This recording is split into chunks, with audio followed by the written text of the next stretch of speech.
Muy buenas tardes, gracias por estar con nosotros, gracias por estar con la sintonía de ustedes. CDN Radio cubriendo todo el país, 92.5 Gran Santo Domingo, zona este, zona sur, 89.7 todo el Cibao y 89.9 en Punta Cana. Dos canales de YouTube, CDN Radio y Reyes con mucho más variedad, ahora mismo en vivo. Síganos por favor. Y hoy es un día muy especial porque tenemos el médico invitado, fisiatra. Preparen las preguntas, pueden marcar 809-683-8790, 809-683-8791 y 809-207-777. Instagram, R con más variedad.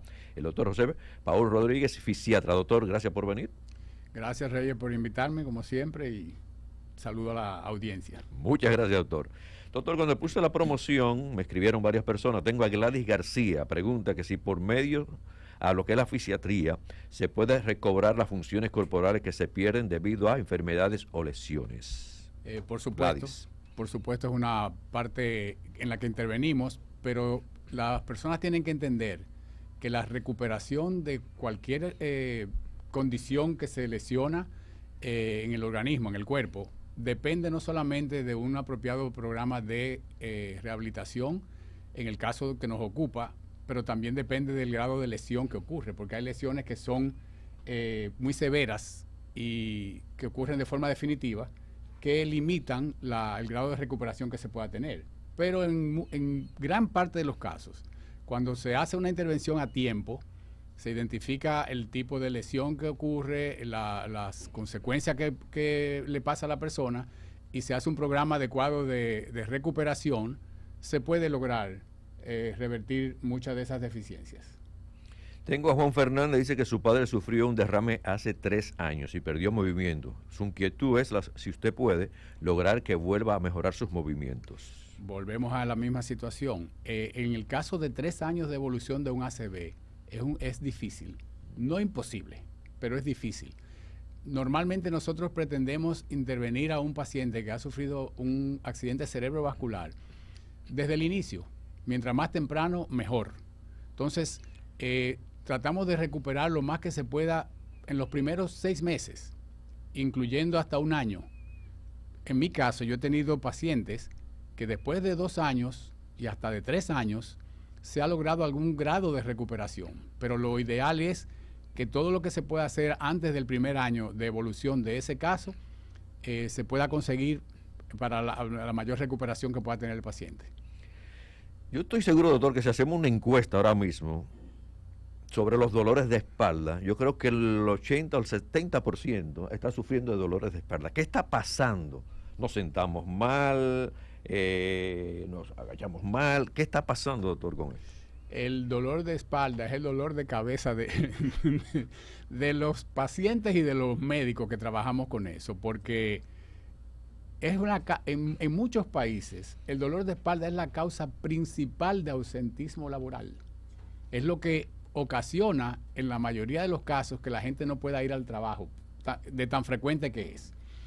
Evidentemente que hay muchas situaciones, y sobre todo en la era moderna, donde por lo que debería ser lo contrario, se toma tanto en cuenta la parte ergonómica, que nosotros insistimos en que las cosas tienen que tener las características de ergonomía necesarias para evitar esas situaciones en nosotros, en nuestro cuerpo. Pero ¿qué ocurre? Hay muchas situaciones que nosotros no tenemos no tenemos en cuenta la parte ergonómica. Por ejemplo, el uso de almohada. Si no usamos una almohada adecuada en la posición en que nosotros dormimos, eso puede perjudicar tanto el cuello como la espalda. No es lo mismo dormir boca arriba, para hablar en términos llanos, de lado o boca abajo, porque el cuello en cualquiera de esas posiciones debe mantenerse en línea recta, alineado, no con ninguna desviación. Y dependiendo de la posición que estemos, necesitamos entonces una almohada de más altura o menos altura. Los asientos. Ahora la mayoría de los asientos vienen con diseño ergonómico, con soporte. Estos mismos que tenemos aquí, el espaldar tiene un diseño ergonómico. Pero a veces nos sentamos en una posición que no es la correcta. En los vehículos. Hay vehículos que tienen muy buenos asientos, pero depende, sobre todo, por ejemplo, la juventud que le gusta usar esos vehículo deportivo y reclinan el espaldar y... Casi se acuestan. Exactamente. O sea, hay muchas cosas que nosotros hacemos que nos afectan. Y sobre todo, una parte importante también, el peso. Porque la tendencia actual de la mayoría de las personas es a tener más libras de lo que su cuerpo soporta. Entonces, justamente, déjenme yo hacerle este comentario. Yo leí hace poco algo que me enviaron por WhatsApp, que creo que salió escrito en el periódico, de que el uso de la bicicleta va a acabar con el planeta Tierra. Explíqueme eso. Donde se usa la bicicleta, por ejemplo, Holanda, que es un país que tiene más millones de bicicletas que habitantes, la gente no gasta un dinero en comprar un vehículo. Eso afecta el medio ambiente.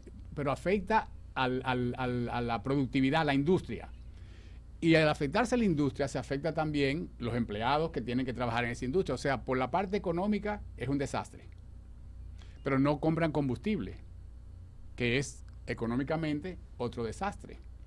Pero no tienen que ir a los médicos, que normalmente va el que no hace ejercicio, los cardiólogos, los nutricionistas, los endocrinos, ese tipo de cosas, se afecta el área médica.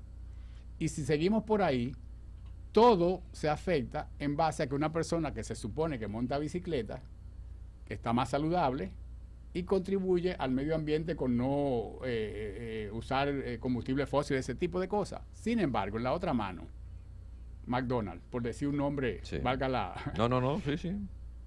Cada vez se estimula más el tener más franquicia de esos tipos de alimentos, de alimentos de esa línea, como le dicen, sí. Exactamente.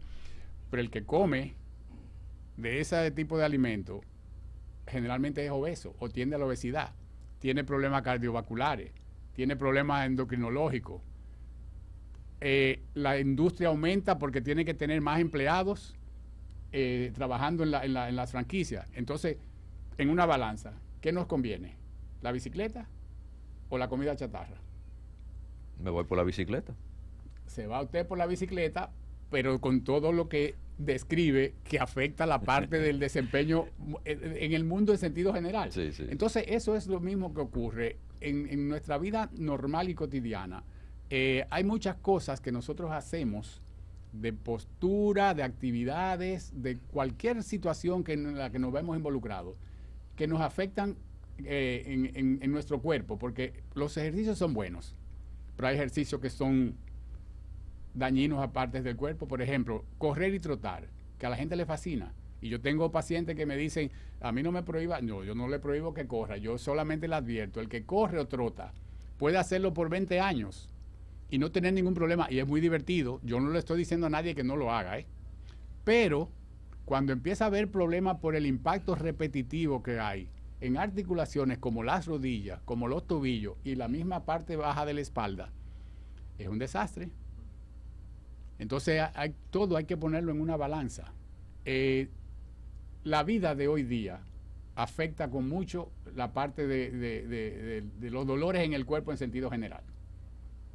Con relación a la postura de dormir, ¿cuál es la mejor, doctor? Yo no le doy a ninguno de mis pacientes una postura como mejor para dormir.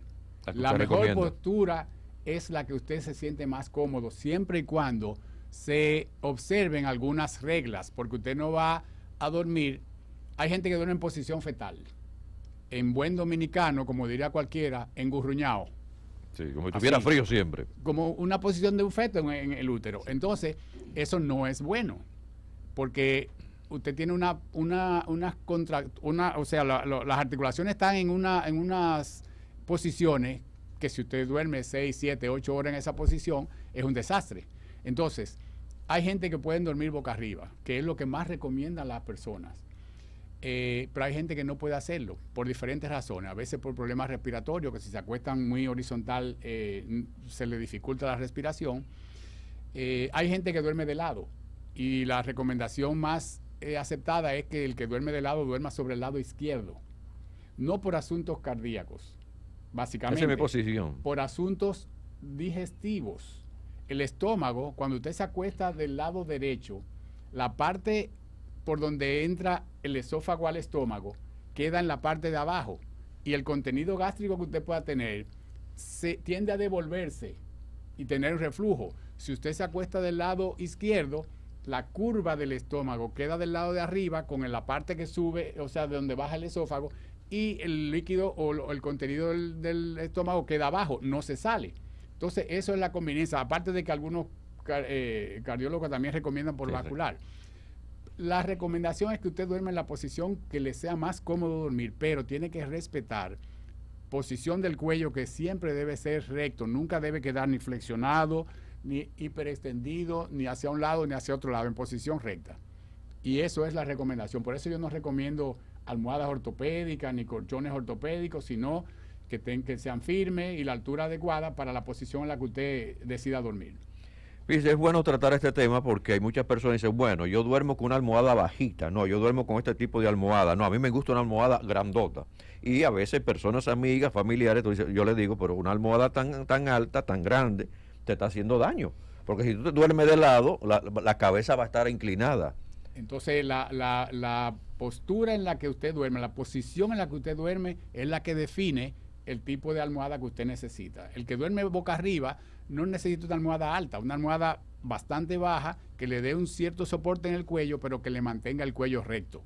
El que duerme de lado tiene que tener una almohada más alta, porque el espacio que hay entre el cuello y el hombro cuando usted se acuesta, si no tiene una altura suficiente, el cuello le queda torcido hacia ese lado. Si la almohada es muy alta, le queda torcido hacia el otro lado. Entonces, es eso lo que tienen que evaluar a la hora de decidir por el uso de una almohada al dormir. ¿Hasta qué punto el calzado afecta a la columna vertebral y la cadera? Efectivamente, el calzado también es una situación, porque el cuerpo humano siempre tenemos que verlo de manera integral.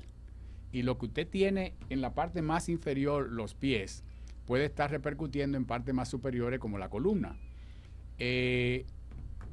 Un zapato que no tenga una altura o una distribución de altura de entre la parte anterior y el taco. Por ejemplo, las mujeres tienen una situación que valoran más la parte estética que la funcional a la hora de un calzado. Yo he ido a varios programas de Mi Prima Soy la Luna, que somos primo y compadre. Ah, qué bueno. Un abrazo para ella. Exacto. Y una de las cosas que más preguntan siempre son de los famosos zapatos y los tacos. Entonces, evidentemente, un zapato alto, estilizado, estéticamente es lo que impresiona. Pero para los pies, un desastre. Porque usted hace un apoyo muy forzado en la parte anterior y eso tiende, además de producir dolores y de ese tipo de cosas, a deformidades también. Entonces, a la hora de uno decidir comprar un zapato, un calzado que uno va a utilizar, primero que tiene que estar cómodo, tiene que ser un calzado que no les resulte muy duro, porque los zapatos, por ejemplo, de hombre, que muchas veces preferimos que sean de suela, la suela es dura, no de goma, pero eso en la planta del pie le afecta porque no tiene una distribución de peso adecuada. Pero lo que se produce allá abajo tiende a tener impacto también en la parte axial del tronco, en la parte de la columna, porque puede inclusive un zapato que se desgasta más que otro también hacerle que usted apoye más de un lado que de otro, y eso repercute también en la columna, sobre todo la columna lumbar. O sea que sí tiene que ver uso de calzado adecuado o inadecuado con lo que podamos tener a nivel de espalda. El mundo se moderniza, vino el celular, la computadora, todo esto, y la gente uno lo ve hasta en la calle, en cualquier lado, el cuello inclinado, la cabeza inclinada, por estar viendo la pantalla del celular. ¿Esto también está haciendo daño? Sí, hace daño en el cuello, hace daño en las manos, porque también el uso del teclado con los dedos, con la muñeca, el mouse, todo ese tipo de cosas tiene que ver con afecciones que se producen a nivel de muñeca, el famoso síndrome del túnel carpiano que todo el mundo ha oído hablar o que ha padecido, y los problemas de cuello. Nosotros vemos series en televisión, horas, y a veces estamos acostados en un sillón o acostados en la cama viendo la televisión, con el cuello en una posición inadecuada por tiempo largo. Al cabo, esa persona va al médico porque le duele el cuello, porque le duele el hombro, porque tiene en el brazo calambres. Uno hace estudios de imágenes en el cuello y empieza a encontrar cosas. Desgaste de las vértebras, de los discos intervertebrales, protrusiones discales, hernias discales, y eso aparece como contribución de las posiciones que nosotros adoptamos para hacer las cosas que hacemos cotidianamente y que tienen una repercusión negativa en la parte en diferentes partes del cuerpo, como estamos mencionando. Bueno, gracias a usted yo saqué la televisión de la habitación. Porque siempre tenía la televisión en la habitación. Y a uno se va acomodando y pone la almohada, pone otra almohada y va acomodando, se va acomodando. Parece uno una culebra atrás de un maco. Eso es así. Dobladísimo. Eso es así. Pero mucha gente lo hace. Sí. Porque yo, una de las cosas que primero pregunto cuando tengo pacientes con problemas de cuello o de espalda, es justamente dos preguntas. ¿Cómo duerme? Y el uso de los equipos. Y la mayoría tiende a aceptar que hacen uso inadecuado de las dos cosas. Bueno, esta juventud, estos niños son adictos a estos aparatitos. Tengo a Manuel Díaz, dice que su padre sufre de esclerosis múltiple. La pregunta es que con el tiempo y terapia, que si eso se puede mejorar. Sí, si también se hacen intervenciones adecuadas, la esclerosis múltiple es un problema neurológico que afecta a bastante gente, no es una cosa tan rara, ya en cierto modo común. Y uno de los tratamientos, además de los farmacológicos que se utilizan, tiene que ver con la parte de rehabilitación, de medicina física y rehabilitación, que tenemos protocolos para trabajar dependiendo, porque no todo el mundo tiene los mismos grados de afectación, y por tiempo también hay momentos en que las cosas se ponen más severas y en ocasiones se ponen más suaves, pero evidentemente que la intervención nuestra es importante, y es importante a tiempo, o sea, no dejar el deterioro, porque después es más difícil uno poder mejorar la condición. Hablamos del cuello, ahí mismo escribe Laura Núñez, dice que no se le quita el dolor en el cuello. No explica si parte de lo que usted ha recomendado ella lo está haciendo o no, pero me dice que no se le quita el dolor en el cuello. No, mire, ocurre que siempre que hay ese tipo de cuestionamientos, lo más adecuado para una persona que tiene un dolor cervical, que tiene un dolor en el cuello, que no se le quita, es tener una evaluación, porque puede haber diferentes causas para que se produzca este tipo de problemas. Entonces, lo correcto en medicina es que usted haga un diagnóstico apropiado de la condición que está afectando, para entonces usted poder diseñar el plan de intervención que se puede hacer, porque hay que hacerlo para cada persona en específico. Aunque hay modalidades que se utilizan de manera genérica, o sea, las modalidades terapéuticas que nosotros utilizamos, el calor, la parte de estimulación eléctrica, la atracción cervical, todo ese tipo de cosas se utiliza en el plan, pero cada quien tiene una condición específica que uno tiene que observar, por eso hay que evaluar el paciente, hacer el diagnóstico preciso y entonces instaurar el plan de tratamiento. Recomendación para ella, que acuda a una evaluación para que tengan conocimiento qué es lo que está ocurriendo y se le pueda solucionar. ¿Tiene que ir donde usted? Bueno, ya la recibimos con mucho gusto. Están en sintonía con el programa Reyes con mucho más variedad, la estación CDN Radio cubriendo todo el país. Estamos en YouTube, en vivo, CDN Radio y Reyes con mucho más variedad. Tengo a la señora Mercedes Lara, nos dice que sufre de artritis y nota que empeora cada vez más. Tiene 68 años, dice ella. La artritis es una condición que va en progreso. Es una afectación de las articulaciones que produce dolor, que produce deformidad, que produce limitación y afecta con mucho las manos, que es lo que la mayoría de la gente más nota y le preocupa. También hay que ser de cierta manera preventivo. Cuando se identifica un proceso artrítico en un paciente en etapa temprana, se puede retrasar, se puede enlentecer el curso. Eso no se cura, eso no se quita. Y parte de lo que nosotros tratamos de hacer con los pacientes es que tengan eso conscientemente conocido. O sea, no se cura. No se cura. Hasta el día de hoy eso no se cura. Wow. Pero se puede mitigar los efectos adversos que produce con intervención temprana apropiada. O sea, ¿qué le preocupa más a la gente? Además del dolor, que es lo que más preocupa siempre en una condición de salud. El dolor es el síntoma más que la gente le da más importancia. pero también cuando se empieza a notar las manos que se le deforman en las articulaciones, que no puede cerrar el puño, que no puede agarrar un sartén, que no puede sujetar con fuerza nada, es preocupante. Entonces, si nosotros podemos lograr que esas cosas sean de un curso más lento de lo que sería si no hacemos ningún tipo de tratamiento, entonces es lo que nosotros tratamos de hacer, porque es lo que hay que tratar de Doctor, lograr. tengo una llamada. Hola, buenas. Vamos a ver cuál es su pregunta. Espérese, Reyes, déjeme bajar este radio. Baja el volumen del radio, baja el volumen del Sí, radio. oiga, yo quiero saber por qué a mí se me duermen las dos manos de noche, el dedo índice, el mayor y el pulgar, y eso es un dolor intenso cuando eso se me está yendo. Eso A solamente, ver qué me dice el doctor. solamente ¿Cómo no? le ocurre en la noche. Sí, dijo en la noche. En la noche, mire, por lo que usted describe, aparentemente usted puede tener un síndrome del túnel carpiano. Eso es, hay un nervio que va por la parte de la cara palmar, es la parte que corresponde a la muñeca si usted tiene la mano hacia arriba. Ese nervio va por debajo de un ligamento que cruza la muñeca de lado a lado y va a inervar el resto de la mano. Si ese ligamento aprieta ese nervio, lo comprime, puede producir los calambres, adormecimiento, el dolor en la mano y puede también hacerlo hacia el brazo.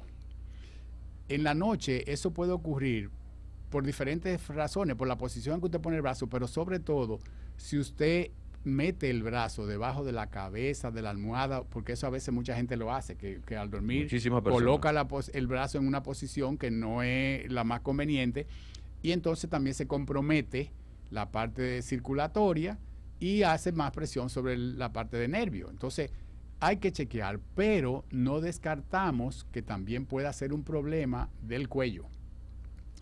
Los nervios que van a la extremidad superior salen del cuello, de la parte lateral del cuello, ambos lados, lado derecho al brazo derecho, lado izquierdo al brazo izquierdo. Y cuando hay problemas a nivel de cuello también, que se puede ver protrusión discal, hernia discal, artrosis, o sea, desgaste de la columna, también puede haber afectación de las raíces que forman esos nervios y dar esa sintomatología. Lo más recomendable, como siempre termino las intervenciones en este caso, busque un auxilio médico, busque asistencia médica, que le haga una evaluación adecuada, que le haga el diagnóstico y que le pueda dar una opción de tratamiento. Preguntan por aquí que si los fisiatras pueden ofrecer servicios a personas con síndrome de Down. Sí, nosotros trabajamos en el área pediátrica. Nosotros trabajamos en la vida del ser humano desde nacimiento hasta que muere. O sea, niños recién nacidos hasta adultos mayores. En el síndrome de Down, en ocasiones el niño en su desarrollo muestra un retraso en sentido general. Y la parte de la terapia, tanto la física como la ocupacional, la estimulación temprana, terapia del habla, todo ese tipo de cosas se maneja desde el ámbito del fisiatra, que deriva hacia los diferentes servicios los requerimientos que tiene cada niño. Intervenimos con niños autistas, con niños con todo lo que tenga que ver con asuntos de desarrollo neuromusculoesquelético. En el área pediátrica nosotros estamos ahí para servir. Sigan, nos pueden seguir escribiendo por Instagram, R con más variedad. También pueden hacer la llamada por el 809-683-8790, 809-683-8791 y 809-207-7777.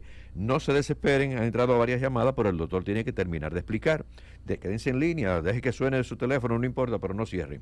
Tengo a Samuel Cáceres, es deportista y sufre bastante de problemas musculares. ¿Cuál es su recomendación? Pregunta el doctor.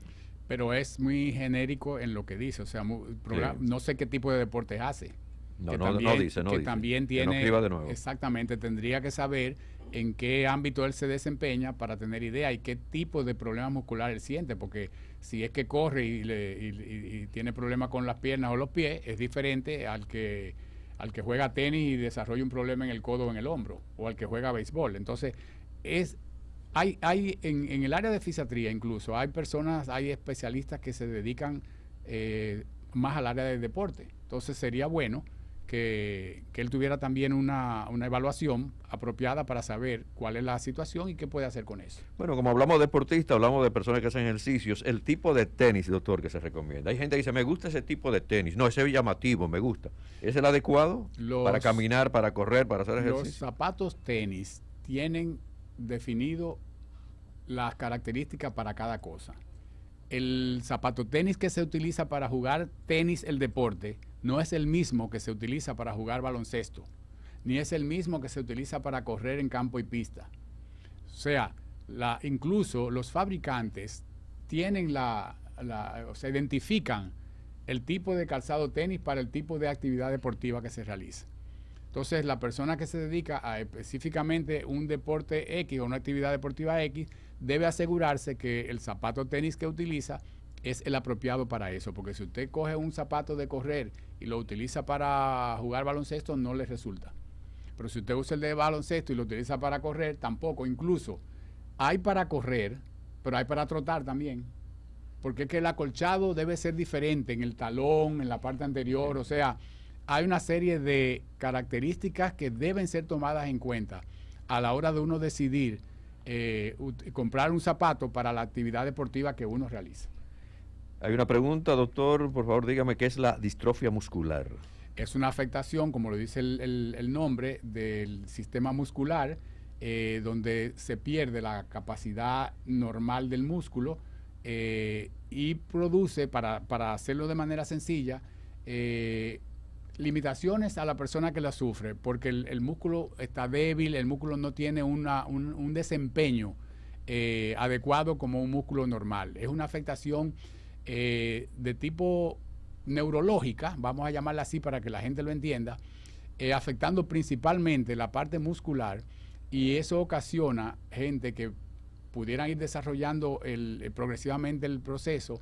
Yo he visto casos o se ven casos de jóvenes que no tenían esa situación de inicio y progresivamente han ido perdiendo, o sea, no tenían las manifestaciones, no que no tenían la condición, porque la condición la tenían ya, pero no se había desarrollado las manifestaciones y después de cierto tiempo llegan a estar sentados en una silla de ruedas porque no pueden estar ni siquiera de pie ni caminar. Entonces es un asunto genético, en la mayoría de los casos tiene mayor afectación a los varones por su condición y es una condición bastante difícil. Tengo esta llamada. Hola, muy buenas tardes. Buenas tardes. Para hacerle una pregunta al doctor. Hágala. Yo soy operada del menisco medial en la rodilla y cuando a veces hago ejercicio, camino o hago bicicleta, me da mucho dolor en la rodilla. ¿Debo de ponerme algún tipo de ligamento para hacer ejercicio o puedo dejarlo así sin ningún ligamento? Escucho por la radio. Quédese en línea, él le va a preguntar, algo. quédese en línea. Cerró, le dije que se quedara en línea, cerró. Ni modo.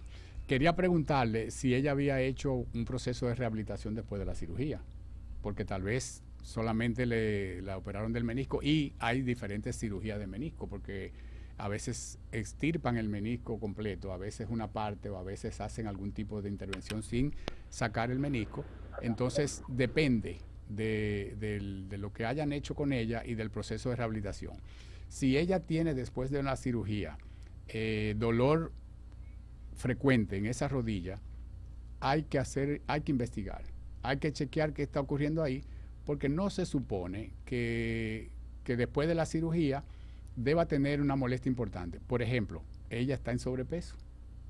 Déjeme ver si ella que está en la línea, doctor. Buenas tardes. Buenas tardes. No es ella. Dígame, ¿cuál es su caso? No, el mismo caso del menisco. Realmente ya hace como 5 años que fui operada. Hacía mucho que no me molestaba, pero últimamente tengo como 4 meses que me he estado molestando. ¿Y usted está en sobrepeso o tiene un peso adecuado para su cuerpo? He aumentado, aumenté ahí con la pandemia como unas 10 libras y no la he bajado todavía. Entonces hay que tomar en cuenta también que ese tipo de cosas, si usted no estaba sufriendo de dolor antes y ahora después que ha aumentado de peso está teniendo la molestia, eso hay que tomarlo en cuenta. Y el tipo de actividad que usted hace también, porque ya una cirugía de 5 años que usted tuvo, pues no debería estarle dando ningún tipo de inconveniente. Ok, bueno, pues muchas gracias. Gracias a usted. Bueno, doctor, también yo le doy las gracias a usted, facilidad de comunicación y dónde está su consultorio. Sí, estamos en la José Andrés Aybar Castellano 177, en La Esperilla, Unidad de Rehabilitación Funcional, UNIREHAB, como la conoce la mayoría de los pacientes, y estamos para servirle siempre en la consulta en la tarde. Estoy ahí todos los días, menos los martes, a partir de las 2:30. Teléfonos 809-472-2000, 809-472-4000, a la orden para los que necesiten. Muchas gracias. Estuvo con nosotros, está con nosotros ya, José Paulo Rodríguez, fisiatra. Gracias, doctor. Me voy a la pausa, regreso con En Ruedas, regreso con noticias y también con Roberto Mateo con la actualidad deportiva. Aquí damos más para llegar a